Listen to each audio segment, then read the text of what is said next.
Good news today. I am working on a live streaming option for YouTube.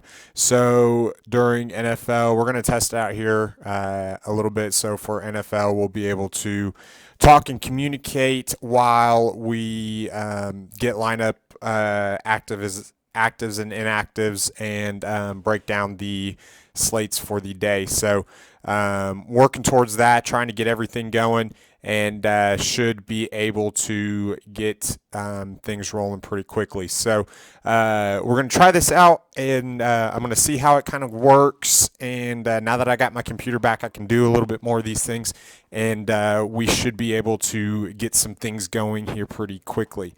Obviously, you can see that I don't have all the settings set up yet, so I'm trying to work on this as we go along. So pardon me. And for some reason, it's not focusing.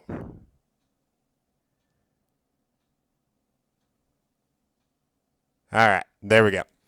All right, so we got a split slate today. Obviously, the first one is already started. Yankees are up 2-0 in the top of the sixth. The Twins do have the bases loaded, but there are two outs.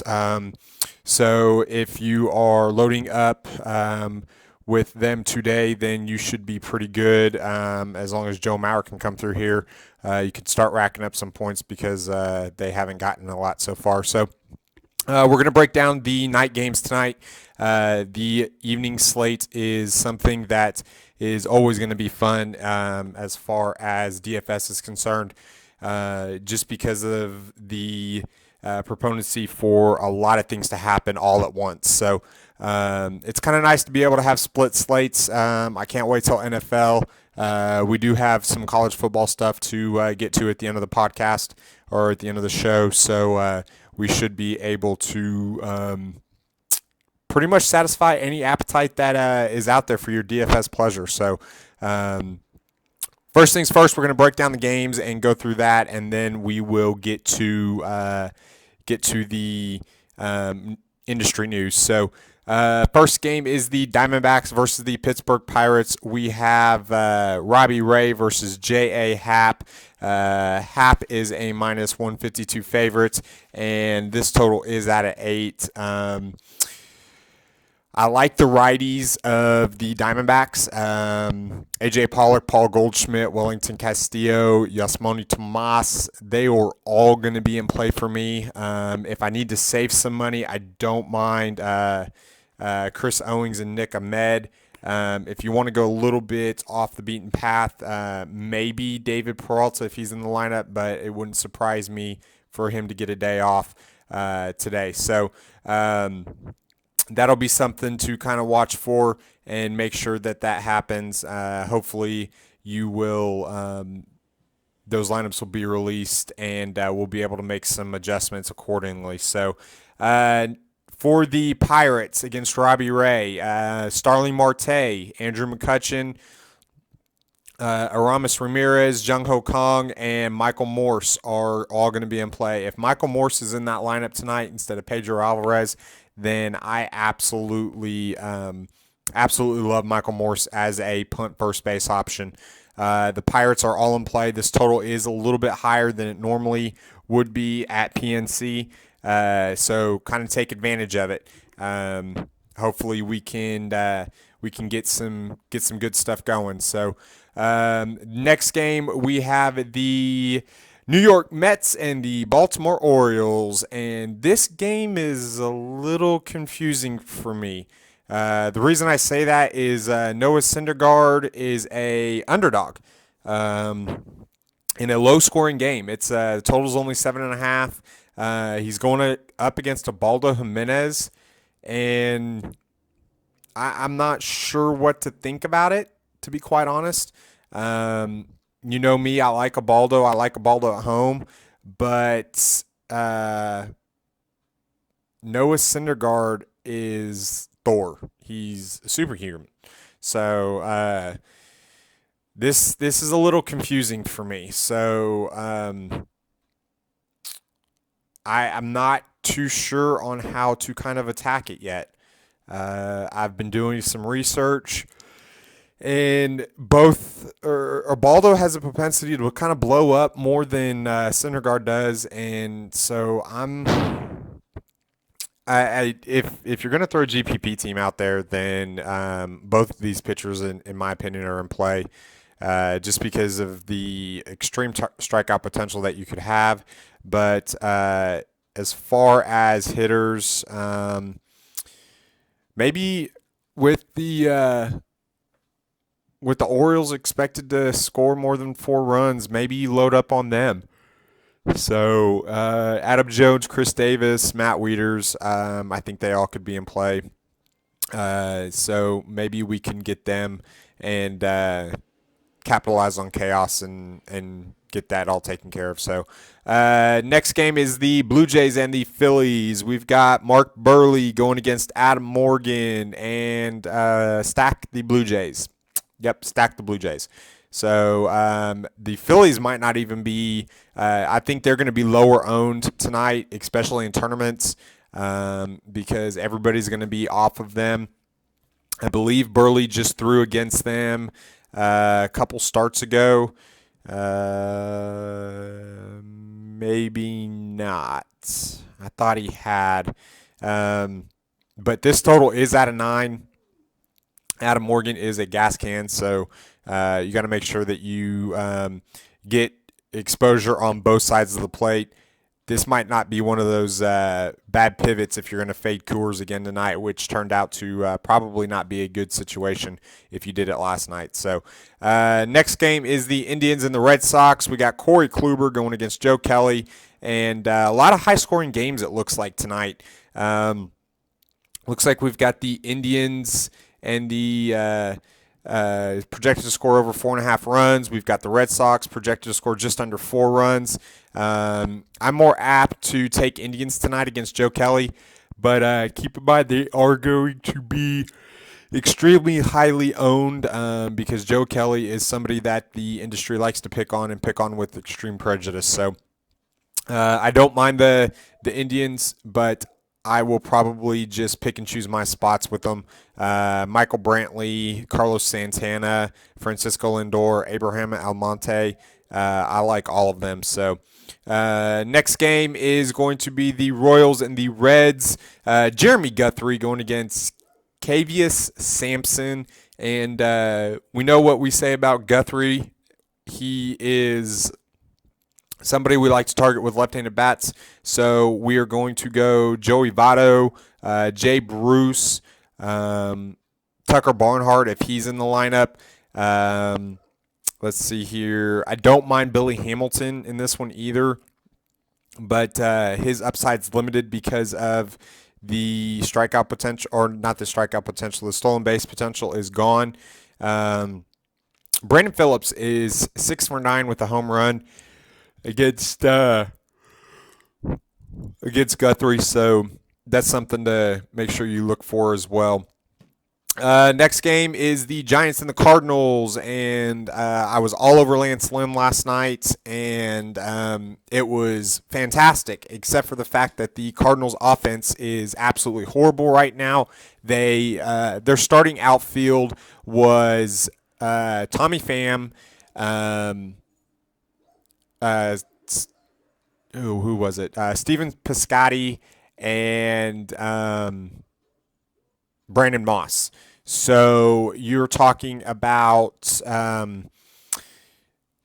no Hayward, no Matt Holliday, no John Jay, no Randall Grichuk. They're all hurt right now. So Matt Cain, I don't foresee him doing great. I think he's got limited upside, especially in GPPs.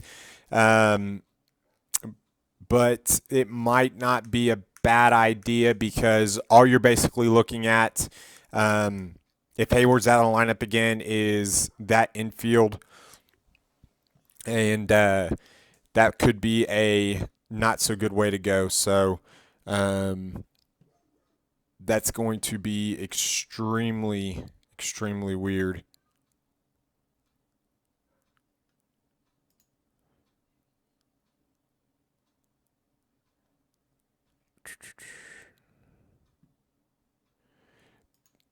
And the reason for that is because the Giants, they're not going to score a lot of runs. They got to Lynn a couple times last night, and that Cardinals offense is just going to struggle until they start to get healthy again. So it's probably a good thing that they built up the lead that they did before they started getting injured. Next game, we've got the Tigers and the Cubs, and I hope that you did not go with my Jason Hamill pick last night, because I did. He allowed 3 runs promptly in the first. I think there were 2 more right after that in the second. Luckily, the rain came and caused the delay, because it made Joe Madden not have to worry about coming out and taking him out of the game, because he was going to do that pretty quickly. But tonight we've got Daniel Norris going against John Lester. If they're Cubs, then I like them going against Daniel Norris. I don't think that he's going to be a bad pitcher, but not yet in his career. But I was all off the Tigers last night, and it actually kind of hurt me. I barely hung on to cashing some of my single entry GPPs, and that was just thanks to that Kyle Schwarber home run, and then late run scored and some other ground outs and stuff. But Ian Kinsler he had 5 hits last night, so that was kind of crazy.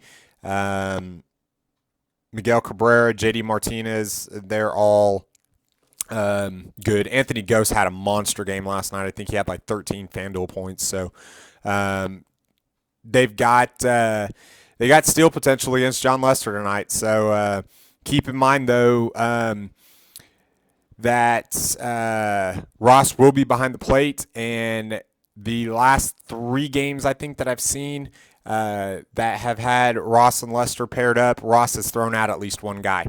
Now, that's not saying that you can't still target that, because obviously we know Lester won't throw over, but just keep in mind that even though he doesn't throw over, Ross does have the potential to still get some people. So next game is the Rays and the Astros. We've got Nate Carnes going against Dallas Keuchel. Keuchel is a -177 favorite. I do like Carlos Correa, Preston Tucker, Jed Lowry, and Colby Rasmus in this one. Luis Valbuena, he's a strong GPP play because he's going to be low owned. Maybe I'm completely off the Tampa Bay Rays though. Maybe Logan Forsythe, Asdrubal Cabrera, but that's if I need to save some money. Then maybe Brandon Guyer, but that's pretty much about it. So that'll be the only way that I go anywhere near that, because I am all over Dallas Keuchel tonight. I just think he's going to absolutely dominate, and that'll be a welcome sight for me. So I've kind of missed on pitching the last 4 or 5 days, and I'd like to be able to hit one eventually. So, wow, Plouffe just had a great play at first base. Next game is the Nationals and the Rockies. Obviously, we've got Strasburg going against Jorge De La Rosa. Strasburg is a -146 favorite. This total is at a 10. We saw 16 runs being scored last night. Keep in mind, Carlos Gonzalez did come out with left knee inflammation, so we could be rolling out a outfield of Matt McBride, Charlie Blackmon, Kyle Parker. You could also see Ben Paulson playing the outfield, and McBride. No, they won't do that. I'm trying to think here. You've got limited options now because of this, unless they make a roster move. I don't think they will, but it is not out of the realm of possibilities. As far as the Nationals are concerned, don't sleep on them. I know they had Jason Worth at the top of that lineup. He does not look good since coming off the DL. They were analyzing his swing last night. They just said that he looked really, really slow. I know he had a couple hits, but if you look at them, they were not hard contact. They were not, gap shots. hard ground balls up the middle. They were dink and dunks, which hurt you just as bad as the home runs do in Coors, but they were dink and dunks, and they were, swings basically. So I don't like Jason Worth at 3.7K. I like Anthony Rendon at 3.4 if he's back in the lineup. Bryce Harper, 5.7K. If he's 5.7K, I need at least a dong and a couple runs scored and a couple more hits. I need at least 10 points out of him. And I don't believe he got there last night. He might have got close, but I don't believe he got there. 750. So he's way too expensive for me to be able to fit in my lineup. So Escobar had a great game last night. He kills the Rockies. He's hitting like 370 against the Rockies in his career. Ian Desmond is the same way. Ryan Zimmerman's the same way. So I like the top 6 in that lineup. If you're going on DK, then get creative with it. Go 4 instead of 6. Go 5 instead of 6. Go, but don't load up on 1 through 6 because that's going to be a very, very popular and common stack unless you're in a lower entry field GPP. And what I mean by that is like the amount of players. So last game of the night, we got the White Sox and the Angels. Jeff Samardzija going against Jared Weaver. This total is at a 7.5. I don't mind Jared Weaver as a sleeper in GPPs, and I don't mind Jeff Samardzija as a sleeper in GPPs. The only thing I'm worried about in going against Samardzija is Albert Pujols. He is 7 for 19 with 3 home runs and 9 RBIs. He's got a 527 ISO against him. So I am all over Mr. Pujols tonight. Trout's not bad either, but he doesn't have the history against Samardzija as Pujols does. Pujols is my top first baseman at 3.7K. I can't go anywhere else unless it's in tournaments. So as far as the White Sox are concerned, Melky Cabrera just continues to have a monster second half. I don't mind him at all. Jose Abreu, I would rather pay 3.7K for Pujols. Let's see here. We've got some history. Alexi Ramirez is 7 for 23 against Weaver, and this is something. Melky is 3 for 22. So Greg Bird just hit his second home run of the game. He's having a monster game against Irvin Santana. So that's kind of crazy. This total is low. So I like I said, I like Jared Weaver as a GPP option, but I'm staying away from him in cash games. So, okay, some interesting news to kind of talk to you guys about here a little bit. FanDuel actually released their college football live final and information yesterday.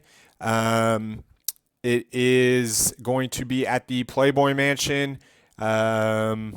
Looks like November 21st. I think that's going to be the end of conference play, conference championship weekend. So that's going to be very interesting. It's they've got two buy-in levels, $25 and $200. It's going to be a $500,000 tournament with first place taking away $100K. So college football is right around the corner. Another good thing that's going to be fun is they have paired up with Number Fire. That was released this morning, which will be a lot of fun as well. You've got DraftKings that is having their baseball championship week next week. Obviously, satellites are going on for the $10 million the $10 million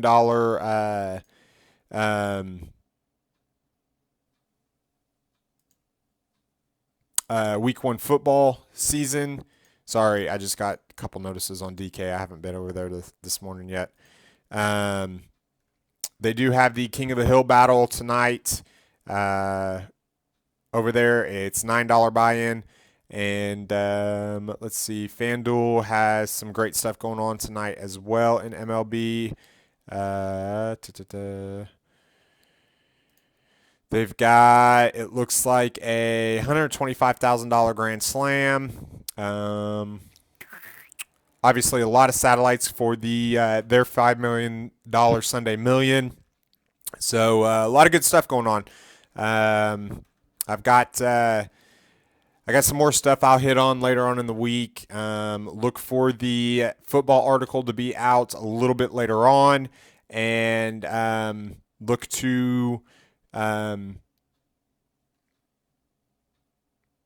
a lot of fun tonight, guys. Sorry, this is I keep getting distracted over here by DraftKings. Guys, kind of keep in mind that football season is coming up, so the goal is to build the bankroll, not diminish it. If you feel less confident in a slate or in your lineup, or you are on a little bit of a cold streak, then back off a little bit, because we've got a lot of good football stuff coming up. I got college, got NFL, and it's going to be massive, and there is a lot of money to be won. So good luck to everybody tonight, guys. Hope everybody has a great night. Hope you guys are making some money. And this is Boomer. My goodness. This is Boomersdaddy for Spreadsheet Sports. And it's a Wednesday. It's hump day, and I'm still not caught up on sleep. So hope you guys have a great day, and look for that article a little bit later. Bye, guys.